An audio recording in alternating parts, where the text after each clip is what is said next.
গুৰু ব্ৰহ্মা গুৰু বিষ্ণু গুৰুদেব মহেশ্বৰ গুৰু সাক্ষাৎ পৰম ব্ৰহ্ম তস্मै শ্ৰী গুৰুদেব নমঃ।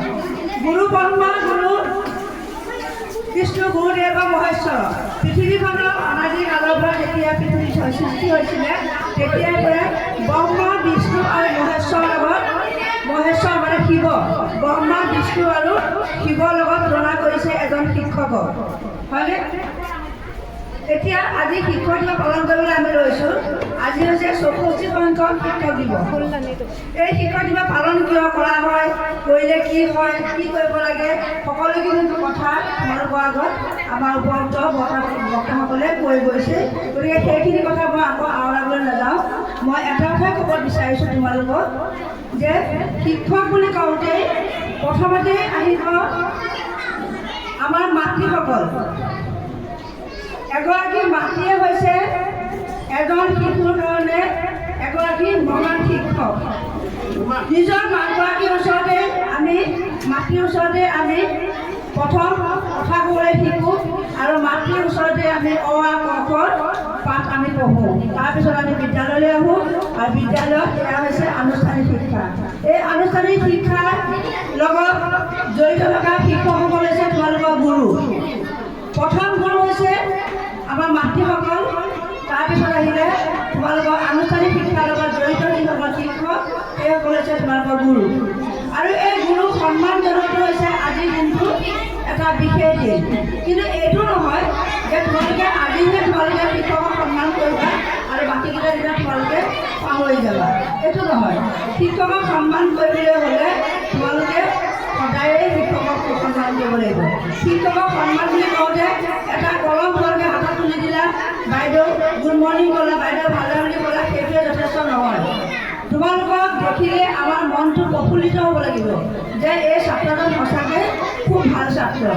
যেনেকৈ আজি এতিয়া পঞ্চম শ্ৰেণীৰ ছাত্ৰ হাবিবুল ইছলামে খুব সুন্দৰকৈ গানো গালে, এটা ইংৰাজী গান গালে, অসমীয়া গান গালে, খুব সুন্দৰ হৈছে।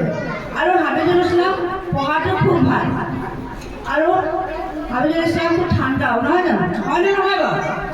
গতিকে তেনেকুৱা ছাত্ৰক লৈ আমি যাতে গৰ্ব কৰিব পাৰোঁ, তোমালোকক লৈ যাতে আমাৰ গৰ্ব হয়। আজিৰ দিনটোত সকলো মাতৃ মাতৃসকলক মই ইয়াত অৱশ্যে দুগৰাকীমান আছে, এতিয়া উঠি গ'ল। মই সকলোকে অনুৰোধ জনাইছোঁ যাতে ছাত্ৰ ছাত্ৰী আমাৰ মৰমৰ ছাত্ৰ ছাত্ৰীসকলক ঘৰতো যাতে এনেকুৱা ধৰণৰ শিক্ষা দিয়ে যাতে তেওঁলোকে আহি বিদ্যালয়ত খুব সুন্দৰভাৱে নৈতিক যিখিনি মানে নিয়ম, সেই নিয়মখিনি মানি বিদ্যালয়ৰ যিটো আনুষ্ঠানিক শিক্ষা সেই শিক্ষাৰে আগবাঢ়ি যাবলৈ সমৰ্থ হয়। এতিয়া মহান দাৰ্শনিক ছক্ৰেটিছে কৈছিল শিক্ষক এডাল মমবাতিৰ দৰে যি নিজে জ্বলি জ্বলি শেষ হৈ যায়, আমাক পোহৰ দি যায়। মমডাল তোমালোকে চাবা, এডাল মমবাতি যেতিয়া গুচি যায়, আন্ধাৰত এডাল মমবাতি জ্বলাবা, মমবাতিডালে পোহৰ দিয়ে, কিন্তু নিজে গলি গলি নাইকিয়া হৈ যায়। হয় নহয় বাৰু? হয়নে? দেখিছা তোমালোকে? হয় নহয়? গতিকে শিক্ষকেও তোমালোকক আপ্ৰাণ চেষ্টা কৰে তোমালোকক শিকাবৰ কাৰণে। অকল কিতাপৰ অ আ ক খ বা কিতাপৰ যিখিনি শিক্ষা সেয়াই নহয়, তোমালোকক এজন মানুহ বনাবলৈ চেষ্টা কৰে। সকলো শিক্ষকে কৰে, কৰি আছে আৰু কৰি থাকিব। এইটো হৈছে শিক্ষকৰ মহান দায়িত্ব, কৰ্তব্য তথা দায়িত্ববোধ, হয়নে? এতিয়া কথা হৈছে সৰ্বোপৰি ৰাধাকৃষ্ণদেৱৰ পবিত্ৰ জন্মদিনটো শিক্ষক দিৱস হিচাপে পালন কৰিবলৈ তেখেতে ইচ্ছা প্ৰকাশ কৰিছিল। তেখেতৰ ইচ্ছা অনুসাৰে আজি 64 বছৰ ধৰি শিক্ষক দিৱস পালন কৰা হৈছে।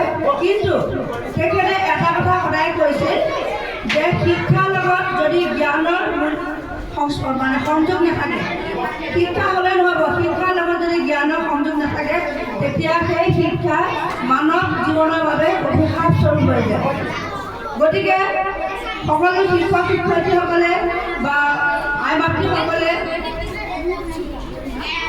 অভিভাৱকসকলে শিক্ষা দিবলৈ যাওঁতে সেই শিক্ষাৰ লগত যাতে জ্ঞান জড়িত হৈ থাকে তাৰ কাৰণে চেষ্টা কৰিবলৈ মই আপ্ৰাণ চেষ্টা কৰি আহিছোঁ, কৰি পেলাই সকলোকে মই অনুৰোধো জনাইছোঁ। আৰু বিশেষ নকওঁ, আজি সভাখন খুব সুন্দৰভাৱে অনুষ্ঠিত হ'ল।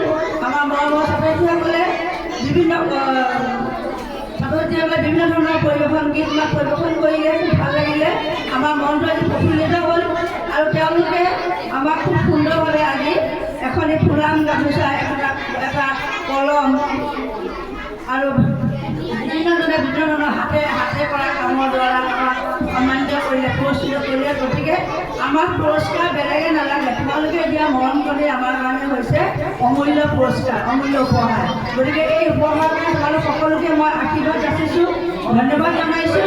তোমালোকে ডাঙৰ হোৱা আৰু ভাল মানুহ হোৱা, আৰু তোমালোকৰ শিক্ষাৰ লগত জ্ঞানৰ যাতে সংযোগ থাকে, সেই জ্ঞানেৰে তোমালোকে আমাৰ দেশখনক আগবঢ়াই লৈ যাবলৈ চেষ্টা কৰা আৰু গোটেই জগতক যাতে তোমালোকে পোহৰাই তোলা। আজি এই পবিত্ৰ শিক্ষক দিৱসত তোমালোক সকলোকে মই মোৰ ফালৰ পৰা আশীৰ্বাদ যাচিছোঁ। আৰু মই শেহতীয়াকৈ পুনৰবাৰ সকলো শিক্ষয়িত্ৰীলৈ তথা আমাৰ দেশৰ আই মাতৃসকললৈ মই পবিত্ৰ শিক্ষক দিৱসৰ অজস্ৰ শুভকামনা, শুভেচ্ছা, অভিনন্দন জ্ঞাপন কৰি মই মোৰ বক্তব্য ইমানটো সামৰণি মাৰিছোঁ। এতিয়া আমাৰ ছাত্ৰ ছাত্ৰীসকলে এটা কেক আনিছে।